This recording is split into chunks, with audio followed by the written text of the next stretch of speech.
Breaking ന്യൂസുകളില്ല, ചർച്ചകളില്ല, white collar terrorism എന്ന പ്രയോഗങ്ങളില്ല, അട്ടഹാസങ്ങളില്ല. എന്താണ് സംഗതി എന്ന് നിങ്ങൾക്ക് മനസ്സിലായോ? അടുത്ത കാലത്തായി നമ്മുടെ രാജ്യം നടത്തിയ ഏറ്റവും വലിയ മുന്നേറ്റമെന്നും പ്രതിരോധ പ്രവർത്തനമെന്നുമൊക്കെ വിശേഷിപ്പിക്കാവുന്ന ഓപ്പറേഷൻ സിന്ദൂർ. ആ ഓപ്പറേഷൻ സിന്ദൂറിനെ കുറിച്ചുള്ള വിവരങ്ങൾ പോലും പാകിസ്ഥാന് ചോർത്തിക്കൊടുത്തു. ആരാണ് പ്രതി? രാജസ്ഥാനിൽ നിന്നുള്ള ഒരു അബ്ദുൽ ഖാദർ അല്ല, യുപിയിൽ നിന്നുള്ള ഒരു ഹമീദും അല്ല, ബംഗളൂരിൽ നിന്നുള്ള മുഹമ്മദും അല്ല, പിന്നെയോ പഞ്ചാബിൽ നിന്നുള്ള ഒരു പ്രകാശ് സിംഗ് ആണ് ഈ കേസിലെ പ്രതി. പോയി നിങ്ങളുടെ എല്ലാവരുടെയും മൂഡ് പോയി അല്ലേ? ഒരു തീവ്രവാദ പ്രവർത്തനം അല്ലെങ്കിൽ രാജ്യദ്രോഹ പ്രവർത്തനം എന്നൊക്കെ നമുക്ക് പറയണമെങ്കിൽ അതിനൊരു വെയിറ്റ് വേണ്ടേ?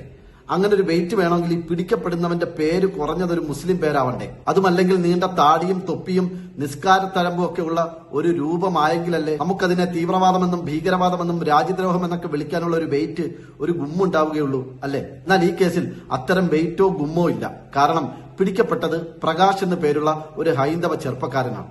പ്രകാശം പരത്തുന്ന ഒരു ചെറുപ്പക്കാരനെ രാജ്യദ്രോഹ കേസിൽ പിടിച്ചാൽ അതിനെ തീവ്രവാദമെന്നും ഭീകരവാദമെന്നും ഒക്കെ വിളിക്കാനുള്ള ഒരു വെയിറ്റ് കിട്ടില്ലല്ലോ. ഇനി ഈ വിഷയത്തിൽ അബ്ദുള്ള ബാസിൽ തന്റെ ഫേസ്ബുക്കിൽ ഇട്ട കുറിപ്പിന് താഴെ ഒരു സംഖ്യ വന്നിട്ട കമന്റ് നിങ്ങളൊന്ന് നോക്കൂ. പ്രദീപ് രാമൻകുട്ടി എന്നാണ് അവന്റെ പേര്.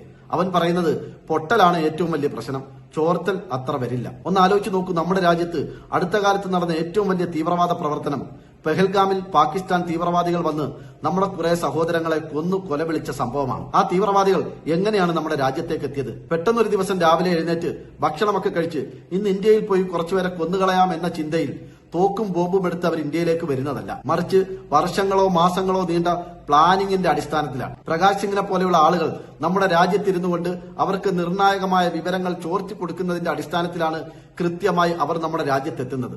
ഈ പ്രകാശിനെ പോലെയുള്ളവർക്ക് എങ്ങനെയാണ് ധൈര്യം കിട്ടുന്നത്? എവിടുന്നാണ് അവർക്ക് അതിനുള്ള പ്രചോദനം കിട്ടുന്നത്?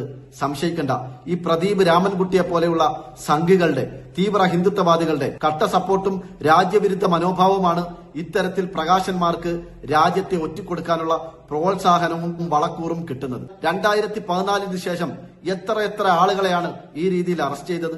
എത്ര പേരുടെ വാർത്തകളാണ് പുറത്തു വന്നത്? അതിൽ 99% പേരും ഹൈന്ദവ നാമധാരികളാണ്, സംഘപരിവാർ സംഘടനയുമായി ബന്ധപ്പെട്ട് പ്രവർത്തിക്കുന്നവരാണ്. BJP നേതാവ് ഗോപാലകൃഷ്ണൻ പറഞ്ഞതുപോലെ ശരീരം കൊണ്ട് നമ്മുടെ രാജ്യത്ത് ജീവിച്ച് ഇവിടുത്തെ ഭക്ഷണവും കഴിച്ച് ഇവിടുത്തെ സ്വാതന്ത്ര്യവും ആനുകൂല്യങ്ങളും സകലതും അനുഭവിച്ചിട്ടും മനസ്സുകൊണ്ട് പാകിസ്ഥാനോടൊപ്പം നിൽക്കുന്ന, പാകിസ്ഥാന് രഹസ്യങ്ങൾ ചോർത്തി കൊടുക്കുന്ന, പാകിസ്ഥാന്റെ സന്തോഷത്തിന് വേണ്ടി രാജ്യത്തിരുന്നുകൊണ്ട് പണിയെടുക്കുന്ന ഈ രാജ്യദ്രോഹികളെ, തീവ്രവാദികളെ, ഈ ഹൈന്ദവ നാമധാരികളെ, പ്രദീപ് രാമൻകുട്ടിയെ പോലെയുള്ള തീവ്ര ഹിന്ദുത്വവാദികളെ തുറന്നു കാണിക്കാനും പിടിച്ചുകെട്ടാനും നമ്മൾ ഒന്നടങ്കം മുന്നോട്ട് വരണം. അതിന് ബി ഗോപാലകൃഷ്ണനെ പോലെയുള്ളവരുടെ സഹായം ഞങ്ങൾ പ്രതീക്ഷിക്കുന്നു.